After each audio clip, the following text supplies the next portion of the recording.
It was completely calm. Well, actually, rational naman at valid yung fear nila dahil malakas ang bagyo, sinasalanta ng bagyo at ng mga waves at mga alon at hangin yung kanilang sasakyang pangdagat. Hindi naman imposibleng matakot kanon at hindi naman yun unreasonable. Pero nakita natin yung statement ng Panginoong Hesus dito. He equated fear with lack of faith. Kaya pag marami tayong mga takot at kinakatakutan, ang dapat natin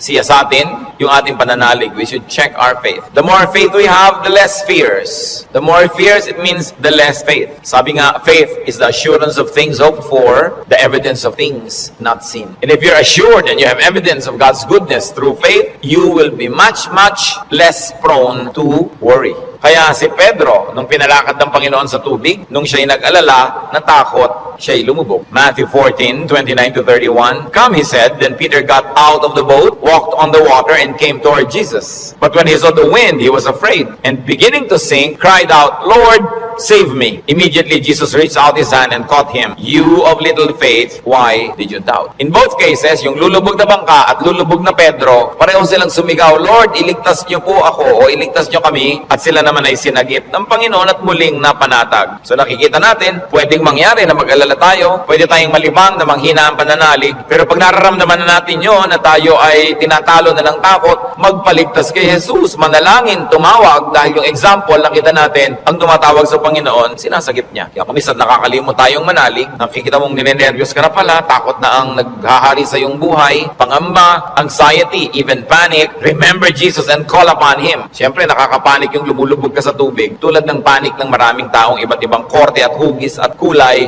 but the Lord is still Savior of all our worries and Savior from all our concerns. When you worry too much and you think that your faith is a problem, then ask for more faith. Humingi. Kuminsan ang ating mga panalangin parang grocery list, shopping list, hingi nito, hingi nun. Maganda idagdag dyan yung bagay na hindi material. Humingi ka ng karagdagang pananalig, tibay ng pananalig, sapagkat yung taong may tibay ng pananalig, kahit anong bagyo ang dumating, kahit anong warning at signal ang marinig, hindi siya nababagabag. Mag-alala man, konti lang. Hindi siya natatalo at hindi siya nasasakal ng takot. Kaya ang sabi ng mga apostles sa Luke 17:5, increase our faith. Yan ang panalangin nila sa Panginoong Jesus. Sapagkat napatunayan kulang ang pananalig nila, ang hiningi nila, dagdagan yon. It is very important for us to practice faith. Habang ito'y pinapractice mo, you put it to use, lalong tumitibay, lalong lumalalim ang ating pananalig. Kung tayo mapag-alala, baka kulang sa kaalaman sa mga pangako at salita ng Diyos. Kung alam kasi natin ang mga pangako at salita ng Diyos, halos lahat ng concern natin covered. And I dare believe every concern is covered. Nung nananalangin itong sa Solomon sa Panginoong Diyos, masdan natin ang kanyang paggunita sa mga pangako ng Diyos sa langit. 1 Kings 8:25. Now, Lord, God of Israel, keep for your servant David, my father, the promises you made to him when you said, you shall never fail to have a man to sit before me on the throne of Israel. If only your sons are careful in all they do to walk before me as you have done. And now, O God of Israel, let your word that you promised your servant David, my father, come true. Malakas ang loob nitong Solomon na humingi sa Diyos sapagkat alam niya ang pangako ng Diyos sa kanyang tatay na si David. Kaya sabi niya, yung mga ipinangako niyo po sa ama ko, tuparin niyo, O Diyos. At pagka ang Diyos ay nilalapitan natin, na ang daladala natin ay yung pangako niya mismo at salita niya, ay nakakatiyak tayo na yun ay i-honor. Because God will always honor His word. Solomon, knowledgeable of God's promises to his father, claims it. So it's important for oras, bago dumating ang worry, bago dumating ang fear, to know, then to claim and apply God's provision. Hindi kung kailan ka na nag-aalala at natatakot, doon ka pa maghahanap at mag-aaral, baka sa kalituhan mo, wala kang makita. Kaya mahalaga, mag-aral na agad. Sa uluhin ng mga salita ng Diyos, at i-quote sa sarili mo, i-quote sa pinoproblema mo, ang mga pangako niya. Bagamat kung hindi mo yung nagawa at may problema ka na, naghahanap ka pa rin, kapakipakinabang pa rin yun. Pero tiyak na kapakipakinabang lalo kung ginagawa natin before the need arises. Psalm 119 verse 50, sa lahat po ng mga nagdurusa, nahihirapan, memoryahin nyo itong verse na to, alalahanin, gunitain, anumang wika. My comfort in my suffering is this: your promise preserves my life. 5 very big words here. Suffering. Namnamin natin ang Psalm 119:50, sabi, my comfort is my suffering. So unang-una, suffering. Pagka atin pong inalala yan, there is suffering. We all go through suffering, pero sabi niya, my comfort in my suffering. Bawat suffering,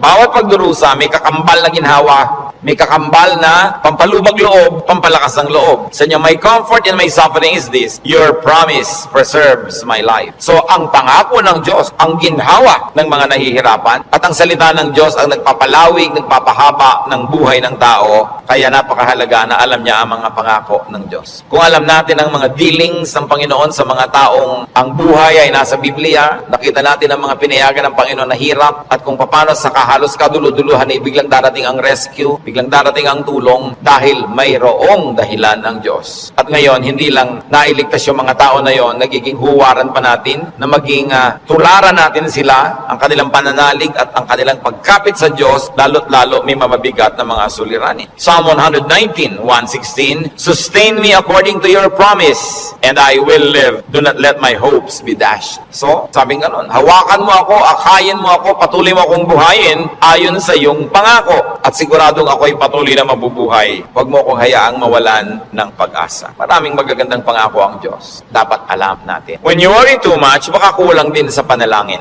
James 5:13, is any one of you in trouble? He should pray. Nakita niyo yung simple, mabisa, makapangyarihang solusyon pag ang tao may trouble? He should pray. Unang-una, prayer can change the situation. And even if prayer doesn't change the situation, praying will change your heart. Kaya hindi pwedeng yung prayer walang pakinabang. Maaaring gawin ito yung ginugusto natin na mabago ang sitwasyon, malutas ang problema, dumating ang solusyon, etc. etc. O kaya hindi man ganon, na bago naman ang pananaw natin, na bago ang ating pag-iisip, ganun pa rin ang bunga, tumahimik ka. Ang mahalaga naman sa tao, yung payapa siya. Yung tahimik ka kahit may problema, kahit nga hindi masolve yan, tahimik ka pa rin. Daig mo pa yung nasolve yung problema, pero magulo pa rin siya ang isip niya. Kaya ang mahalaga yung kalooban. At napaka-importante nito mga kapatid, tandaan natin, hindi ninyo kayang kontrolin ang mundo. Hindi ninyo kayang kontrolin ang global warming. Hindi nyo kayang kontrolin ang earthquakes. Hindi nyo kayang kontrolin ang mga political turmoils. Hindi nyo kayang kontrolin maging sakit. Pero kaya yon ng Diyos. Kaya pag ipinapanalangin mo at inilalapit, ang laki-laki ng nagiging inhawa mo dahil alam mong alam yun ng Diyos. At kung gusto niyang baguhin yon, sinong makakapigil sa Kanya? At kung hindi niya binabago, meron siyang magandang dahilan. Manalig ka na magandang kanyang dahilan kahit kung minsan hindi naabot ng iyong isip. Pero eto pa, kung hindi mo makontrol ang mga bagay na yan at hindi kinontrol ng Diyos para sa kagustuhan mo, meron ka pang pwedeng kontrolin, kapatid, yung kalooban mo. Pag pinili mong manalig, pinili mong sumamba, at pinili mong pumanatag sa salita ng Diyos, hindi ka tatablan ng pinoproblema mo. Kaya laging kapakipakinabang ang pananalangin. So you always pray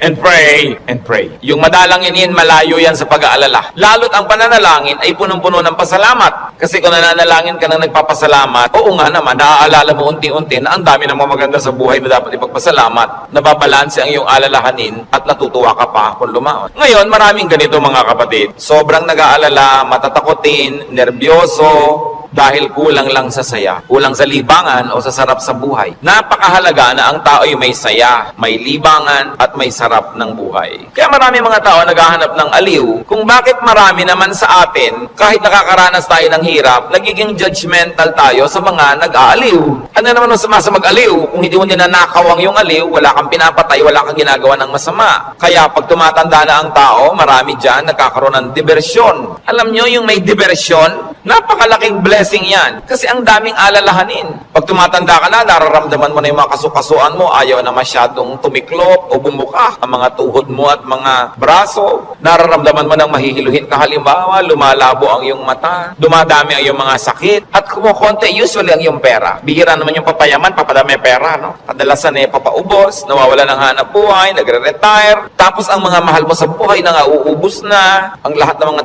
tiyo mo magulang ubos na, parang yung kayo na lang na magkakapatid ang next in line. Dati may mga matatanda kang tinitingnan, pinagmamanuhan, ngayon wala na, ikaw na lang lagi ang pinagmamanuhan. So inisip mo, ako na kaya next. Yung lampas ka na sa alas 12 tanghali ng buhay, yung mga nasa alas 3, alas 4:30 ka na, alam mo yun na malapit na akong humarap sa mga katotohanan. Alam niyo yung mga ganon, sobrang magbigay ng alalahanin at hindi naiintindihan nyo ng mga tao na hindi pa nakakaranas noon. Kaya marami sa ganong edad, mga paspiti, kung kailan pa nagkaroon ng ganong edad, machichismis pa. Ang bata-bata naman ang boyfriend ni kumare. Eh kung biyuda naman siya, di ba? Kung bata ang boyfriend niya, naiinggit ka, di ba? Ang bata-bata naman ang girlfriend ni ganon, kung biyudo naman siya o wala naman siyang asawa, ano naman ngayon? If there are two less lonely people in the world, do not be judgmental sa mga tao naghahanap ng saya. Kasi kadalasan, yung saya mo na lang ang nagtatawid sa'yo sa dilim ng gabi. Yung konting saya mo na lang ang nagbibigay sa'yo ng dahilan para mabuhay pa uli, para bukas o next week. Yung konting libangan mo ang nagbibigay sa'yo ng liwanag sa otherwise, ang dami-dami mo mga alalahanin sa buhay. Hindi dapat silang ginajudge. Pag may nakikita kang dalawang taong magkasama, hindi sila magkaedad, ang tanda-tanda naman ng boyfriend niya, baka naman kulang siya sa pag-ibig ng magulang nung araw. Mabutit nakakuha na ng husband, meron pang tatay. Kung minsan bonus, may lolo pa. Inggit ka, di ba? Kung minsan naman, bakit kaya ang bata-bata nang nagugustuhan nito, may edad na siya?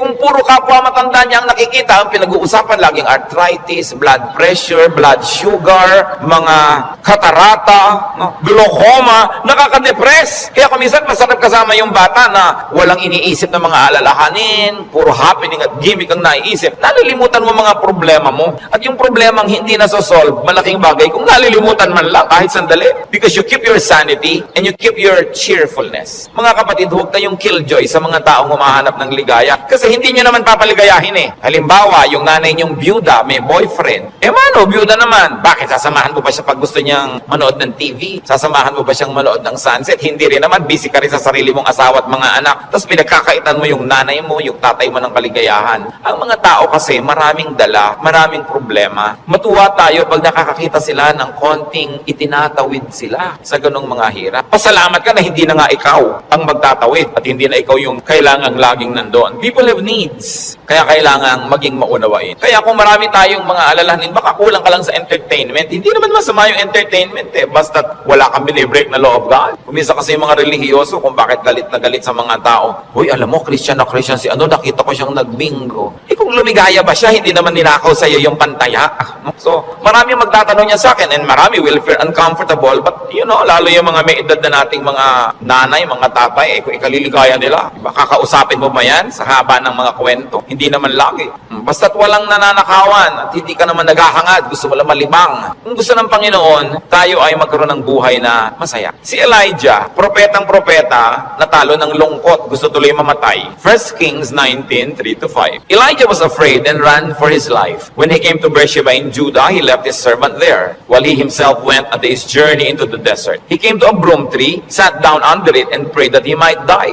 I have had enough, Lord, he said. Take my life. I am no better than my ancestors. Then he lay down under the tree and fell asleep. Nakita niyo ang problema niya, natatakot siya, nagtatakbo siya, napagod, tapos iniwan pa niya yung assistant niyang lalaki, nag-isa siya maghapon, magdamag, sobrang nalungkot, na-depressed tuloy, pinaghahalo-halong gutom, pagod, gusto tuloy mamatay. Pero nung ginising ng anghel, pinakain, pinainom, pinatulog uli, ginising, pinakain, pinainom, pinatulog uli. Sumaya na naman, tuloy na naman ang ministry niya. Mahalaga, nakakatawid ka sa difficult days. Ecclesiastes 2:24, a man can do nothing better than to eat and drink and find satisfaction in his work. This too I see is from the hand of God. Nakita nyo, mapakahalaga kay Solomon i-emphasize na sabi niya, yung pagkain, pag-inom, pagsasaya, saya, galing din yan sa Diyos. Bakit niya idinidiin? Kasi akala ng iba, ang galing lang sa Diyos, tini, krus, pasakit, kalbaryo. Kami ganun. Kung kailangang danasin yon, danasin. Pero hindi laging ganun ang kalooban ng Panginoon. Gusto niya tayo na mag-enjoy. At sinabi, to find satisfaction in all His work. Not in somebody else's work, not in somebody else's fruits, but in someone's work. In other words, kung nasan ka, anong ginagawa mo, doon ka umimbento ng saya. Doon ka humanap ng ikaliligaya mo. Sapagkat yun ang doable, yun ang reachable. Ecclesiastes 3:13, that everyone may eat and drink and find satisfaction in all his toil. This is the gift of God. Gusto ng Diyos, pag kumakain ka, masaya ka. Umiinom ka, na-enjoy mo yung iniinom mo. May ginagawa ka, hindi ka nagdadabog, natutuwa ka sa ginagawa mo. Ang payo pa ni Solomon, Ecclesiastes 9:8, always be clothed in white and always anoint your head with oil. Baka naman bukas sa kaputi na kayo lahat. Yung puti kasi is associated with linen sa Israel at sa mga disyertong bansa tulad ng Egypt, kaya lahat ng mga nobles laging naka-white, nakalinen. Ibig sabihin kasi comfortable and beautiful. So ang sinasabi ni Solomon, be comfortable, have pleasure, and enjoy beauty even in what you wear. Sa dami ng lungkot ng mundo, pag may konting saya na pwede mong kunin sa hangin, kunin mo. Pag may konting kaligayahan, kunin mo. Kasi maraming kalungkutan na hindi mo pwedeng iwasan. Mabuti na yung marami kang deposit sa alkansya ng saya para pag may panahon ng pagdurusa, may madukot kang saya, pampalakas sa mga araw na malungkot ka. Kaya kung may pagkakataong sumaya, magpakasaya ka. May pagkakataong gandahan ng environment, gandahan mo kasi kung minsan napipilitan kang tumingin sa hindi maganda. Meron kang pagkakataong guminhawa, pag ginawahin mo. Kasi maraming beses hindi ka maginhawa at wala kang magagawa tungkol doon. So buti na yung marami kang pabaon sa sarili mo na saya, tawa, kagandahan para pagka panahon ng tagsalat, meron kang panggagalingan ng lakas. Surround yourself with what is beautiful and pleasurable and comfortable. Sabi nga ni Balagtas, sapagkat ang mundo'y bayan ng hinagpis, mamamaya'y sukat tibayan ang dibdib. At ang isa sa mga pagpapatibay niyan, whenever you can be happy,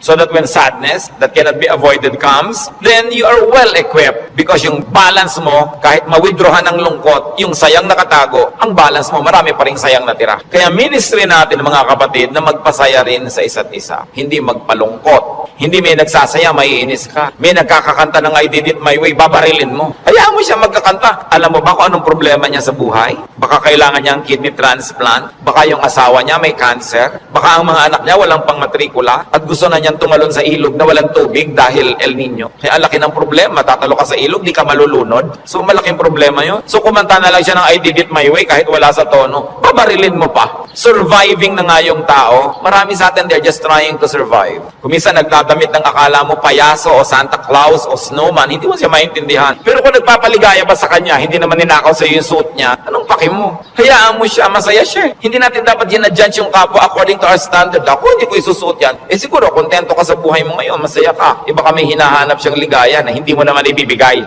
Ano ngayon kung gano'n ang suot niya? Mahalaga sa spiritualidad, ang tunay na spiritualidad, ang bunga niyan mga kapatid, kabaitan sa kapwa. Kung hindi ka mabait, kahit sa ulo mo yung buong Biblia, sayang lang. Para ano? When you worry too much, baka sobra ka ng pakikinig sa balita, bad news. Yung makinig sa balita, manood ng primetime TV, garantisado lulungkot ka kung hindi ka mawawala ng ganang kumain dahil oras ng hapunan. Babae, tinadtad, sinigan, inilagay sa drum, nilagyan ng semento, hinulog sa dagat. Gusto niyo bang panghimagas yan sa inyong paghahapunan? O kaya appetizer, kung late kayong wala kayong mapapala kapapanood niyan. Hindi niyo naman kailangan malaman.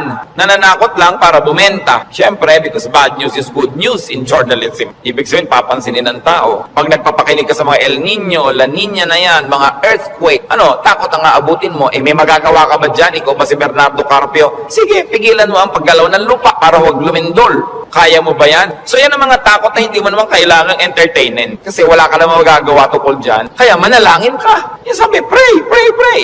Siyempre, marami pang nananakot ay padami na ng padami ang tao sa mundo. Actually, pag nag-aeroplano kayo, makikita nyo, ang dami pang lupang walang laman eh. Nagkakagulo lang yung mga tao sa mga bayan-bayan at crossing. Pero ang dami pang maluwag. Napakarami ka lang siksikan kasi because of the imbalance ng economy. Natatakot ang mga tao na mauubos na daw ang langis. Actually, mga daang taon pa yan bago maubos. At hindi pa nga nauubos sa kakaimbento na ang tao ng mga bagong alternative sources of energy. Ang tao kasi fearfully and wonderfully made by God. They were made wonderfully. People will find a way way as life finds a way. Sabi di ba, papangit na ang buhay, hindi totoo yun. Tingnan nyo lang ang cellphone na hawak nyo, nasa bag nyo, malalaman nyo umasenso ang buhay. Nung araw, mayayaman lang ang mga may telepono, yung halos gumapang ka sa lupa, kumatok, pwede po bang makitawag, Mrs. Cruz? Di ba? Dahil sila lang ang may telepono, siya naman may rollers pa. Mamaya, ngayon kahit balot vendor, may cellphone. Hindi pa ba yan asenso ng humanidad?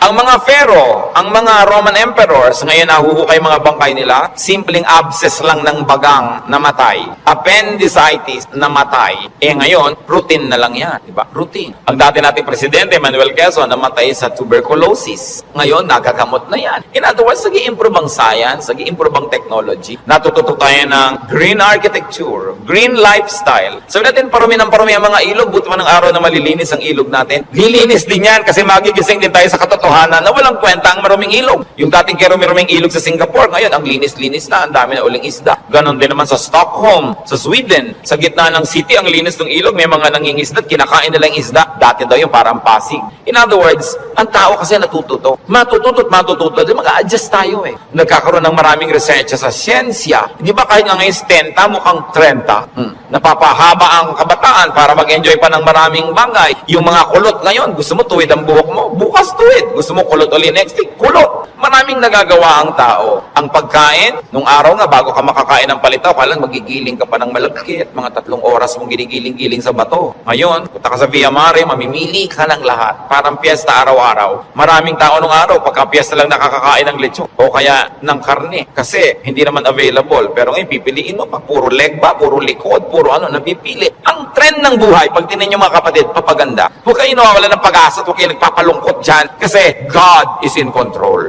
Ngayon, pag nagpapapakinig kayo din sa mga prophet of doom, sa sobrang prophecy, lulungkot din kayo. Diba? Ang alam natin, ang ending ng lahat ng prophecy, darating ang Diyos o babalik tayo sa Diyos, pali man ang mauna doon, yung pa rin ang tunay na ending, no matter what the detail. Kaya ng ating dapat bigyan ng pansin. We romance the past too much. Laging the good old days, the good old days. Sabi ni Solomon sa Ecclesiastes 7:10, do not say, why were the old days better than these? For it is not wise to ask such question. Huwag kayong magdrama-drama, lagi yung hinahanap yung kahapon ng araw. Yung nung araw, nasasakay ka halimbawa sa bus, talagang yung buhok mo hinila na ng lahat ng hangin bago ka makarating sa Maynila. Yung the good old days ba yun? Na para ka magkaroon ng ice cream, gagawa ka? Good old days ba yun? Marami tayong hindi ina-appreciate sa present, sa accomplishment ng humanidad at ng kabihasnan because we romance the past too much. When you romance the past, you will be sad. When you worry about the future, you will be afraid. You know what God wants you to do? Enjoy the day. Enjoy the moment. Yan ang payo ni Jesus. Sabi niya, do not worry about tomorrow. Tomorrow will worry about itself. Let the day's own trouble be sufficient for the day. Yung iba naman, kaya nagwo-worry, sobrang daming alam. Kaya ang sabi sa Ecclesiastes 7:16, do not be over-righteous, neither be over-wise. Why destroy yourself? Habang marami kang nire-research, maraming inaalam na hindi mo naman talaga kailangan sa pang-araw-araw na buhay mo, dadagdagan lang alalahanin mo. And sometimes, even in religious studies, ganyan yan. Marami ngayong mga TV networks nagpapakute para makakuha ng audience, mapanood. Walang ginagawa kundi siraan ng Diyos, siraan ng Biblia, guluhin ang pananalig ng mga nananalig.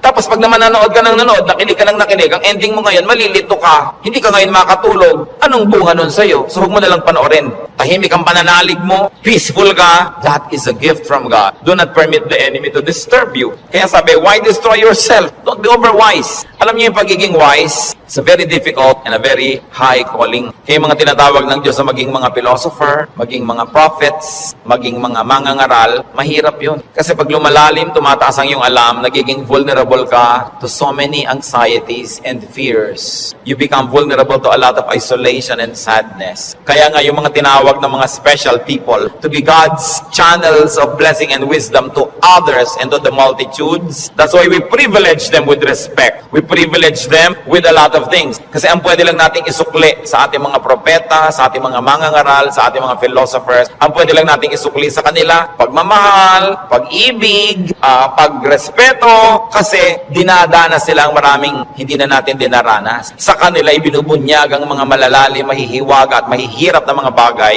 para maipaliwanag nila sa mga ordinary mortals like you and me. Kaya mahirap yan. Marami sa mga propeta, marami sa mga great artists, Marami sa mga great achievers, great thinkers are tormented by their spirits and in their spirits. Kasi they become sensitive to many things. Kaya napakasarap ng buhay ng mga taong regular lang. Kung minsan naiinggit ka doon sa sobrang dunong, sobrang galing, kaya mo bang buhatin ang bigat ng karunungan? Mahirap yon. Yung may ipabigay sa iyo ang Diyos, sasabihin ng Diyos, ipamigay mo na yan dyan sa mga tao, hindi siya madali. Kaya kung minsan may eccentric behavior, no? Yung mga great artists na hindi nauunawa ng mga karaniwan tao. Basta tayo mga kapatid, may hindi nauunawa, huwag nyo i-judge. Sikapin nyo unawain, at kung hindi nyo man lang maunawaan, at least leave it alone. Huwag nyo siraan, huwag nyo pintasan, kasi hindi nyo alam. At pasalamat kayo, hindi kayo yun. Ngayon, we avoid extremes. Because extreme behavior and extreme thinking also leads to a lot of worry. Ecclesiastes 7:18, the man who fears God will avoid all extremes. Gumigitna ka lang, bumabalanse ka lang, para tahimik ang buhay mo. Ecclesiastes 12:12, be warned, my son, of making many books there is no end, and much study wearies the body. Lalo ngayon, ang daming choices. Nung araw, 3 lang ang channel sa TV. Ngayon, daan-daan ang channel. Ang dami mong choice. Kaya wala ka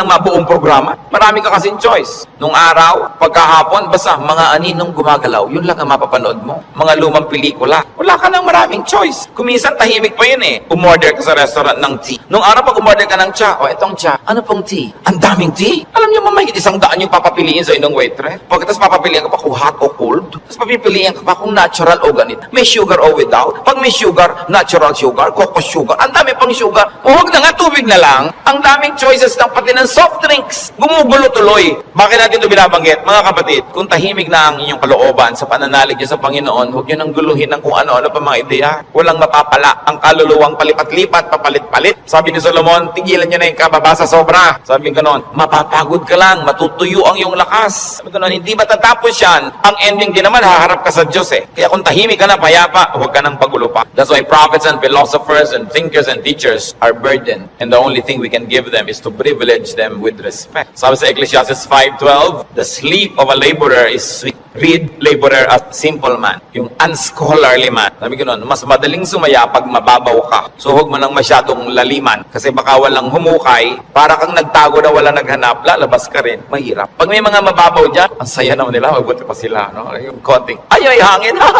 Hangin lang tumatawa. Kesa naman ang tali-talino mo, wala na makapagpatawa sa'yo. Mas mahirap yun. When you worry too much, baka kulang ka lang sa food or drink or chemical balance. Tulad ng pinag-usapan natin. No? Kaya, yung propeta, pinakain ng anghel sa 1 Kings 19:7-9 at guminhawa na siya nung siya kumain at nakainom. Baka sobra ka nagda-diet, kulang ka na sa vitamina, kulang ka na sa minerals, kulang ka na sa nutrients, kaya ka pala malungkot. Ang bewang mo nga, di ba? Ang liit-liit, pero ang lungkot mo naman, nakatingin ka at nakatulala, no? Sa kawalan, di bali nang lumaki ang bewang mo. Basta masaya ka. Ang mahalaga yung kalooban mong masaya ka. Kasi ang buhay maiksi. Alam nga namang ubusin mo pa sa lungkot yan. Kailangan i-maximize mo yung saya. Kaya si Timothy na laging sinisikmura, sabi sa kanya ni Paul sa 1 Timothy 5:23, stop drinking only water and use a little wine because of your stomach and your frequent illnesses. So kulang siya sa chemical balance. Binabalanse. The Lord Jesus' prescription against worry, Matthew 6:26-34. Sabi niya, look at the birds of the air. They do not sow or reap or store away in barns, and yet your heavenly Father feeds them. Are you not much more valuable than they? Who of you by worrying can add a single hour to his life? Sabi, ba't ka nag-aalala? Kita mo yung mga ibon, hindi naman yan nag-agriculture, pero pinapakain, buhay din yan. Mas mahalaga ka kaysa ibon. Kaya ang unahin mo, manalangin, lumapit sa Diyos, manal. Tapos marami ka pang ibang alalahanin, etc., etc. Kaya sa verses 26-34 ng Matthew 6, sabi ng Panginoong Jesus, and why do you worry about clothes? See how the lilies of the field grow. They do not labor or spin. Yet I tell you that not even Solomon in all his splendor was dressed like one of these. And if that is how God clothes the grass of the field, which is here today and tomorrow is thrown into the fire, will He not much more clothe you, O you of little faith? Sabi, ba't ka nag-aalala kung ano isusuot mo? Mga little things pa yan. Kasi yung damit dyan, symbolic of all other things. Food and drink, symbolic of all our needs. Plus what to wear. Sabi niya, nakita mo yung mga damo. Hindi naman gumagawa ng tela yan. Hindi yan naggagawa ng damit. Pero kahit si Solomon, sa kanyang kayamanan, hindi nakapagbihis tulad ng magagarang damo na yan. At kung yung mga mo na buhay ngayon, bukas ay tuyot na at sisiga na lang, ay dinadamitan ng Diyos ng maganda, ikaw pa kaya ang pabayaan ng Diyos? So pag nag-aalala tayo, tumingin ka sa lumilipad na ibon, kaya dapat hindi tinitirador ang ibon dahil anong titingnan mo kung walang lumilipad? No? Hayaan nyo silang magliparan dyan. At tumingin ka sa damo na maganda, tumingin ka sa isda na maganda, tumingin ka sa lahat ng magagandang likha ng Diyos, ikaw pa kaya ang hindi alaga? Kung yan nga, inaalaga. Kaya sabi ng Panginoon sa Matthew 6:26-34, kalugtong, so do not worry, saying, what shall we eat? Or what shall we drink? Or what shall we wear? For the pagans run after all these things, and your heavenly Father knows that you need. Nag-aalala ka kasi alam mo kakailanganin mo. Huwag mong kalimutang alam ng Diyos na kailangan mo yun. At kung inassignan ka ng buhay ng Diyos na ganito kahaba, talaga namang wala siyang ilagay na provision, paano ka mabubuhay? Hindi matutupad yung plano niya para sa'yo. Kaya pakakainin ka niya, bubuhayin ka niya. Maaaring hindi siya laging gumawa ng himala, pero itinanim niya sa iyong isip, sa iyong puso, sa iyong naturalesa, na bubuhayin mo ang iyong sarili kahit anong mangyari. Life finds a way. Kaya yung mga nagbebenta ng life insurance, pag tinanong mo, ba't mo kayo nag-i-insure ng mga tao? Paano kung mamatay lahat yan? Sasabihin, hindi. Kasi ang tao talagang kahit anong mangyari, pananatilihin niya ang sarili niyang buhay. Kaya yun ang kakampi ng insurance company, yung pag-ibig ng tao sa buhay, nabubuhayin niya ang sarili niya. Ikaw ba halimbawa, pag may insurance ka, napapalitan ng paamong naputol, puputulin mo nga para mapalitan. Hindi, di ba? Hindi kung may insurance ka, gagawin mo yun. Kasi mahal mo yung katawan mo, mahal mo yung buhay mo. Itinakda yun ng Diyos. Kaya mananatili ang tao under His care. It is natural to us. So why worry about global warming? Luma na yun. El Nino or La Nina or earthquakes, lalong luma na yun. No? Pag tinignan yung mga guho ng mga Roman buildings nung 2,000 taon na ang nakalipas, noon lumindol. Laging may lindol. Lagi. Buhay pa rin ang buong humanidad. No? May mga nasasalanta, pero marami pa rin nanatiling buhay. At as we always say, earthquakes don't kill, but bad buildings do. Kaya nga nagkakaroon ng kapabayaan yung mga tao. Kumisan, pahamak tuloy. Yung mga earthquake na yan, noon pa yan, unang panahon pa. Hindi na yan bago. Sabi sa Ecclesiastes 1:9-10, what has been will be again, and what has been done will be done again. There is nothing new under the sun. Alam na yan. Nagkaroon lang kasi ng pangalan niyang El Nino kaya naging warriors tayo. Nung araw kasi na unang panahon, hindi umuulan, yung mga tao magpoprosesyon sa mga bukid para umulan. Nangyayari na noon. Pero may bukid pa rin, may tao pa rin, dumadami pa nga. Is there anything of which one can say, look, there is something new? It was here already, long ago. It was here before our kasalanan. Tanggapin mo si Jesus sa Panginoon tagapagligtas, at siya na ang may problema sa mga detalye. Bakit mo pinoproblema? Kahit naman tayo magtalo, mapuya, hindi natin masasagot. Ipasa Diyos ang mga bagay. Ito ang isa sa mga pinakamalalalim na regalo ng Diyos sa atin sa pananalig. Nagkakaroon ka ng kapayapa. Nagkakaroon ka ng katahimikan. Matthew 6:26-34, karagdagan. Sabi ng Panginoon, sa halip ng mga problema kayo, seek first His kingdom and His righteousness, and all these things will be given to you as well. Therefore, do not worry about tomorrow, for tomorrow will worry about itself. Each day has enough trouble of its own. Huwag laging alalahanin ang nakaraan, nakakalungkot. Kaya pag kami mga medyo senior ladies magpa-party, tapos ini-invite ako, baka ang tugtog nyo, puro 60s and 70s, ha? Ayokong pumunta. Puro na lang tayo nung high school natin, nung ganyan. Wala na ba tayong future? Puro past na lang ang pinag-uusapan. Kaya kung minsan nakakatamad na rin umatin ng mga high school reunion, walang pinag-uusapan kundi yung nakaraan. Mahalaga ang tao, engage niya yung today, hopeful siya about tomorrow, may mga plans siya pinag-uusapan, hindi puro past, hindi puro lungkot. Kasi sayang ang isang araw na inubos mo sa lungkot, pwede mo namang pasaya. Okay, maganda rin naman kumisang makinig ng mga lumang tugtog, mag-alala ng kahapon, pero huwag sobra. Because when you romance the past, you will be sad. Marami pa tayong, kaya hindi pa tayo kinukuha ng Diyos, may today pa, para mabuhay tayo today. At yung bukas, hawak niya yan, hindi natin hawak. So huwag yung agawin sa Kanya. Kaya nagiging mabigat, inaagaw niyo sa Diyos yung pagbuhat sa past. Pero yung today, kayang-kaya nating hawakan sa tulong ng Diyos kasi ibinibigay niya sa atin yung today. So sabi niya, ang alalahanin mo lang yung today. May maiinom pa po kaya tayo, Pastor, sa 2020. Ang layo pa noon. May tubig ka ba sa bahay mo ngayon? Meron po, masaya ka na. Bukas, talagyan ulit ng Diyos. Sabi, give us this day our daily bread. Bakit mo lulutasin yung problema ng isang buong buhay sa isang araw? Yung lakas mo para lang sa problema ng araw na to, inuubos mo sa napakaraming araw na problema, kaya kinakapos. Pero lahat ng problema sa araw na to, kasya ang pagpapala ng Diyos sa araw na ito. Kasya. Humihirap kasi yung blessing today, hinahati mo para sa problem tomorrow. Yung problem tomorrow, may kasamang blessing niya yung nakakambal. So yung ngayon ang atupagin mo sa buhay. Hindi ibig sabihin na hindi ka na magpaplano ng future. Nagpaplano ka generally, but you don't get obsessed with that. But don't fail to live the moment, to savor the moment, because it will never happen again. Alam nyo, kahit anong iniintay nyo, pag wala kayong ginawa kundi hintayin nyo, ganun lang pala, sandali lang tapos. Araw ng kasal, anibersaryo, fiesta, event, ang tagal mo pinaghahandaan, tapos sandali lang natapos, sasabi, ay tapos na. Marami kasi, nahihirapan silang ihanda yung darating pa, pero pag nangyayari na, they are too busy trying to be perfect, hindi nila na-enjoy. Tapos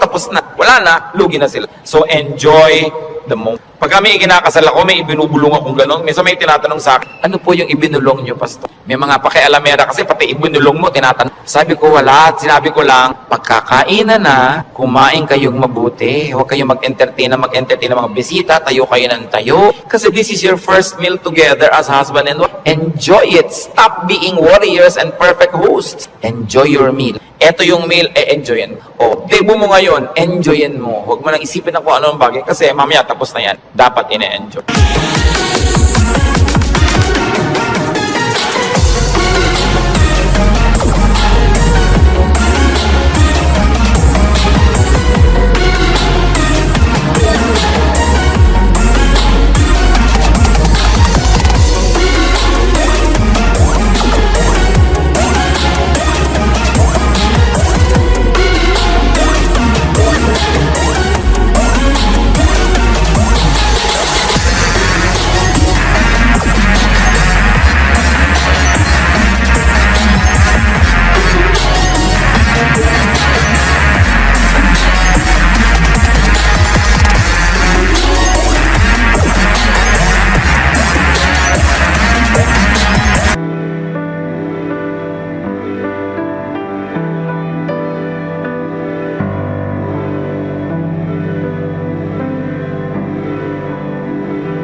Sabi ng Panginoon, are not two sparrows sold for a penny? Yet not one of them will fall to the ground apart from the will of your Father. And even the very hairs of your head are not all numbered. So don't be afraid. You are worth more than many sparrows. Yung maliliit na ibon sa Israel, ang mura-mura, dalawa nun, isang pera lang. Para halos economic value. Sabi ng Panginoon, hindi ba ang mumura ng mga ibon na yan halos walang halaga? Pero wala ni isa sa mga yan ang namamatay nang hindi alam ng Diyos at hindi pinapayagan ng Diyos. Pati sila, pinapayagan muna ng Diyos na mamatay bago mamatay. Alam ng Diyos ang nangyayari sa kanila. Ikaw, sabing ganon, pati nga number ng buhok mo dyan sa anit mo, alam niya. Alam ng Diyos kung ilan ang nalaglag sa unan kagabi, sumama sa shower, ilan niya kung ilan tumutubok, alam niya kung ilan yung nalalagas. Ibig sabihin, ang pagkakaalam ng Diyos sa buhay natin, very updated and very detailed. Kaya sabi niya, huwag kang mag-alala, higit kang mahalaga kaysa maliliit na ibon. Kaya pinapahalagahan ng Diyos ang